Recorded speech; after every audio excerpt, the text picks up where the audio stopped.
জানো তো, আমার বিয়ের পরে না শ্বশুরবাড়িতে শাড়ি ছাড়া অন্য কিছু পরার অনুমতি ছিল না। ওই সময়টা না সালোয়ার, চুড়িদার, জিন্স এসব পরার অনেক মন করতো, কিন্তু পারমিশন না থাকায় পরতে পারতাম না।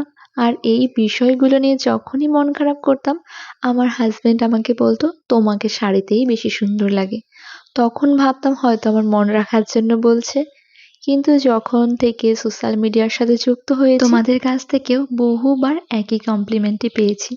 আজকে একটা ভাইয়ের রিসেপশনের নেমন্তন্ন রয়েছে, রেডি হতে গিয়ে দেখি ছোট একটা পিম্পল হয়েছে। কি কিউট না! যখনই কোনো স্পেশাল দিন থাকবে আমার তো পিম্পল হবেই হবে। তোমাদের কার কার এরকম হয় জানিও তো। চলো এবার বিয়ে বাড়ি যাওয়া যাক। বিয়ে বাড়ি গিয়ে সবার সাথে দেখা সাক্ষাৎ করে এখানে চলে এসেছি পকোড়া খেতে। পকোড়া খেয়ে আর খুব বেশি দেরি করিনি, সোজা চলে গেছিলাম মেন কোর্স। আর আমি আজ যে শাড়ি ও ডিজাইনার ব্লাউজটা পরেছি সেটা দিব্যাস ফ্যাশন থেকে পাঠানো হয়েছে, ওদের ট্যাগ করে দিয়েছি, তোমরা একবার দেখে নিও।